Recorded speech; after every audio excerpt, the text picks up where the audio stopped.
My hair has grown a lot, by the way. I'm on a hair growth journey. What is that speck? Is that on the inside or the outside? That's on the outside. Pretty much recorded some stuff. I didn't like the way it came out, so I'm going to record new stuff.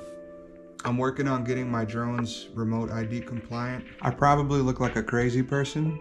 I'm literally just walking around my stairs, pretty much recording the same thing over and over and over again. I have the Flight Test Easy ID, so I'm gonna be setting that up today. I'm gonna run some of the wiring that came with it to the battery pad so that I can move my remote ID around and only use or have to buy one remote ID for all of my drones. All right, so we have the drone I'm putting this on. This is my Source 1 V3. Still a great frame. I really enjoy flying it. It's got a Speedy B flight controller with the iFlight Blitz 45 amp ESC. And this one's BL Heli S, I think. I have the module right here. It's inside of this 3D printed case. I found this on Thingiverse, and then once I got the case built and put together, I took some UMA grip and I put it on the bottom side. The way I'm gonna do this is I'm gonna have the lead coming out, LiPo goes in, and then basically it's gonna sit under my battery strap, plugged in. It's literally just gonna sit on top of the battery, and yeah, that's my plan. Top plate is off. So I have a battery pad right here and a ground. I think I'm gonna use these two, because that would give it 6S voltage. I double checked because I said something about it needing 2S voltage. I was wrong. It can take 3.3 volts at the bare minimum all the way up to 8S voltage. I think I'm gonna hit the 5-volt pad and just run off of that rail. I got a 4V5 being used for my ELRS. I have a 9-volt being used for my walk snow. I think I am gonna go with that, or maybe I should use this 4-volt right here. If I can power it off a USB, that'll make setup outrageously easy. Just giving it gentle tugs. Gentle tugs. Giving it a tug job. I'm gonna try to get that same amount right here. Oh wow, that one was so much faster. All right, let me heat my iron. I'm gonna twist and tin these. Give the negative a twist. Let's give this positive a twist. What a twist. See, you clap your hands.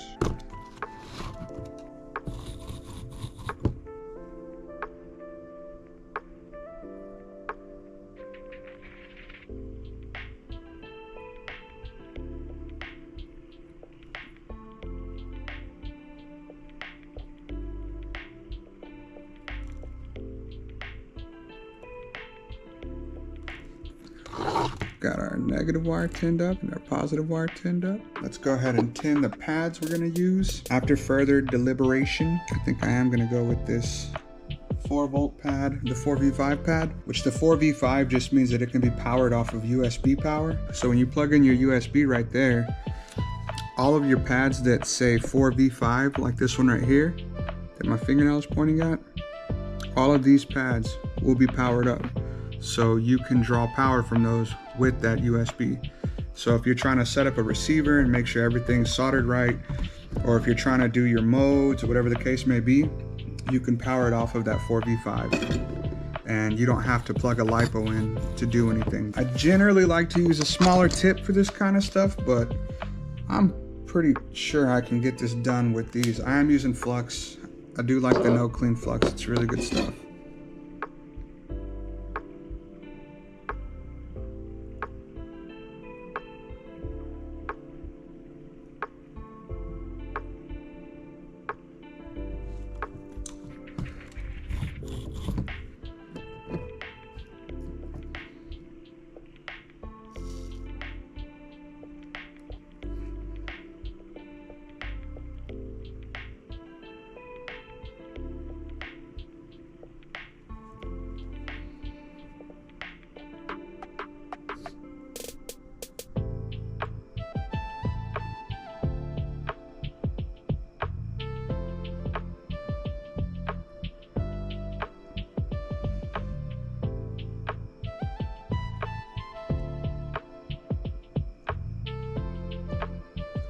is soldered up. Everything is good to go. I'm gonna go ahead and plug in a LiPo. Let's see what happens. No fires. We got red, so that's good. I have no idea what to do here. I have to set this up still. I have not set it up yet because frankly, I don't know how to set it up. Here is how it would work for me. My LiPo goes in, and once my LiPo's in there, so I'll take the remote ID wire and I'll run it under this battery strap. I'm more than likely gonna run it like this to try and keep it on there as well as possible. So this is often pinched up like that. Run it over the top like that. This still has the plastic on it to keep that sticky. So I'm gonna take this bad boy, run it under here, cinch it in with the battery strap,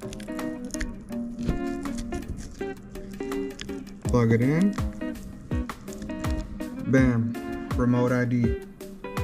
And that is my solution. And of course, I can undo and redo it. Now, if you're going to do it with the wires that they send you, there's these little tabs on the wire themselves that are right here and right here.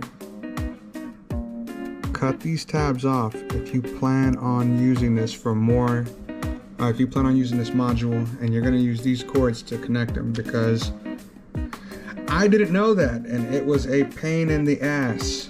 But that's all it's gonna be for right now.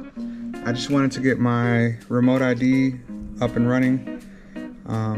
This is my Source 1 V3. It's been an amazing quad. I really love flying it. Just really quick, you can see how much I run this thing down. These pads are generally about that thick whenever I put them on the drone. I'm trying to, anyways, you get the idea here. And I do a lot of skidding. This is one of my go-to drones. I have other drones. I have the Volador from Flyfish. I have the Buzz from Emax. I have the Source 5 or Source 1 V5. I got the Johnny Freestyle frame. I have a lot of frames. I really do have a lot of frames, but this frame has always been one of my favorites. This frame has always been one of the best flying frames that I've had. I don't really run into many issues with it. It's been really good, and I can generally find parts for it pretty much anywhere. So this one has been my go-to, been my baby. So I'm always gonna keep up with it. Always gonna make sure that it's regulatory ready, and it generally always is. That's gonna do it for today. I hope you guys found something useful out of this. If you did, please feel free to drop a comment, maybe like or subscribe. I do post FPV stuff as often as possible. If not, that's okay too. I do this because I love it. I'm not trying to do it for any other reason than that. So anyways, peace out, guys.